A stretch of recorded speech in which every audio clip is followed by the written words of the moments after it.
everybody, this is Malika. You're watching Mr. Malika Market, and today I'm showing you how to make this clock out of a mold from Miniature Sweets and out of resin. I use epoxy resin, a two-part resin, and I think it came out all right. I tried to put in some rose petals.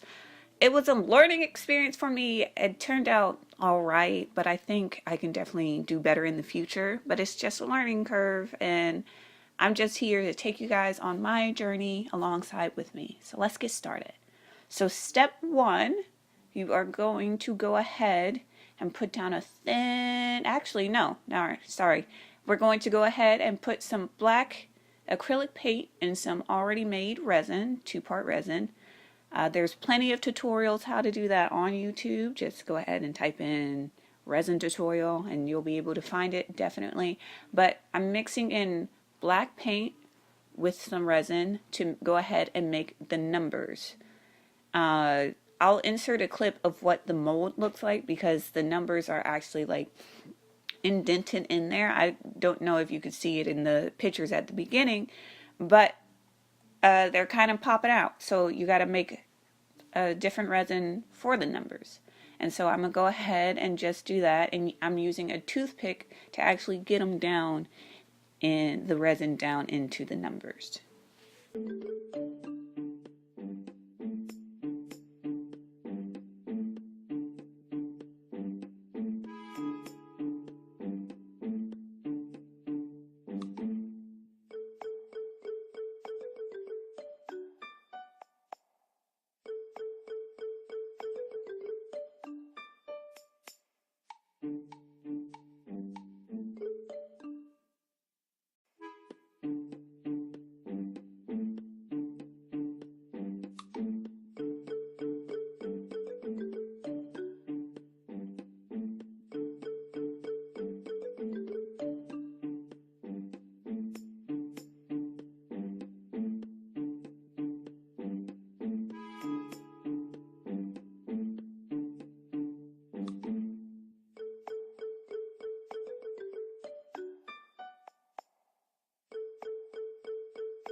So after you have filled all of the numbers up, just go ahead and take your lighter and go ahead and pop all the bubbles.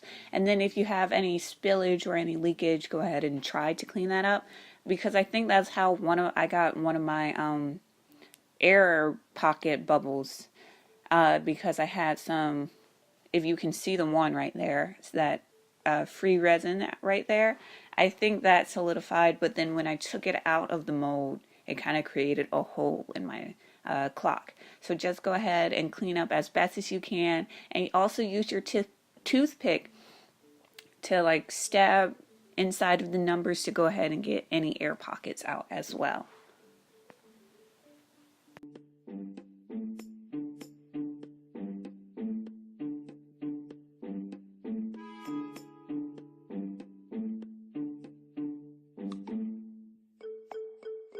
So step two, after all of your numbers are done and dried and cured and everything, we're going to take some more resin, just a little bit amount, and we're going to just pour in just a thin layer, a very thin layer. The thing about this mold is that it is very small, and even though I've had it for like a year now, this is my first time using it, and I still didn't realize how small it actually is. It just looks bigger because they had to make room for the numbers, I think. But yeah, just a very small layer and let that cure, and then we're on to step three, which is taking our flowers. I got some faux roses for 97 cents at Walmart because I could not find real roses anywhere. It's like a week. I started this maybe like a week before Valentine's Day, the 7th. No roses. Even at stores that usually have roses year-round. But whatever, it's fine. So you're going to cut off your pieces, pick your pieces, and then I'm just going to go ahead and tape them up on both sides, the pieces that I chose. And this was so that I don't have air bubbles. still had air bubbles. I don't know. I don't know, you guys. I'm just trying to learn as I go. But yeah, so I taped it on one side and then I taped it on the other. And then after that, you just cut around it so that, you know, you don't have all this extra tape. And then I also picked just a bigger petal, and I did not put that in tape. So yeah.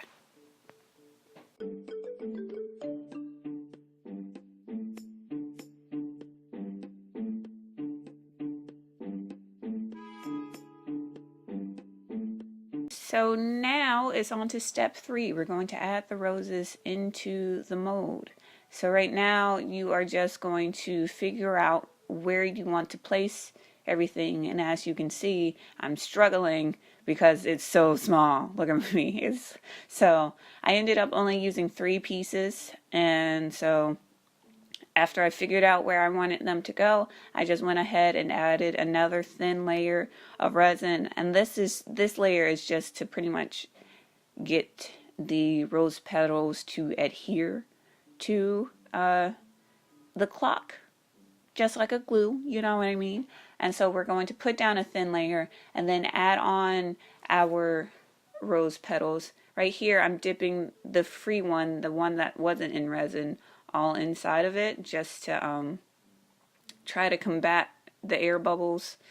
I'm losing this war though, you guys. But after that, we're just going to cover it up with another small layer and then pop the air bubbles. And here I'm adding some gold glitter because, you know, gold goes well with love, apparently. Red and gold look nice. I don't know why I decided to do it like this. I think I was trying to be fancy and all design-like. But yeah, so that ended up happening. I don't remember what step we are on, but next we're just going to go ahead and demold our clock and see what it's looking like. And so I'm taking it out. Oh yeah, that looks weird. But whatever, we gotta roll with it. And so I'm taking the clock and I'm going to go ahead and take some masking tape and wrap it around the edge of it. I should have used some smaller masking tape because after this, it was just too big and it kind of like caved in on itself a little bit. And so I ended up having to sand it and all this other stuff. And you can probably just avoid that if you use a smaller piece, like width-wise. But yeah, so go ahead and wrap it up all in plastic or masking tape. And then I tried to put a piece in the middle of it to keep the resin from falling in the middle where the hole is, where you're supposed to put your clock movement. Did not work. Still had fallout. But anyway, we're going to take another batch of resin, and I'm adding gold glitter and gold Pearl-X powder, and just add that in there, mix it up, and pour it in your resin. And then you're going to let that cure.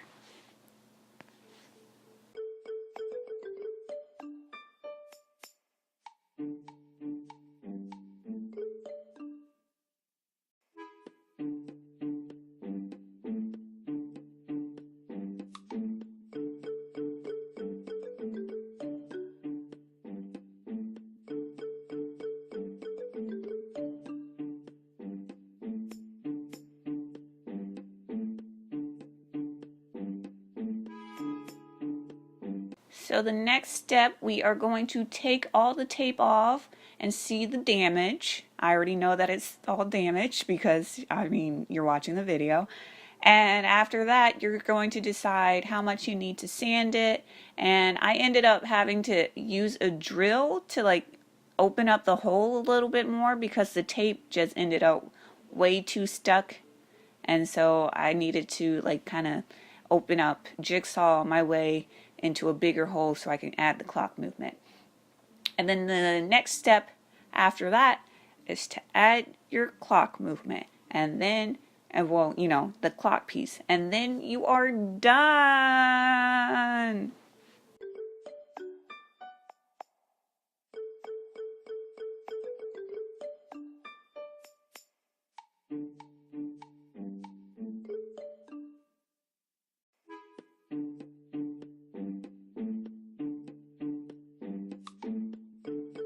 So what do you guys think? Can you guys give me some tips and tricks on how to do this better, honestly? So yeah, but it turned out all right. Like I can definitely see what direction I need to go in to fix it.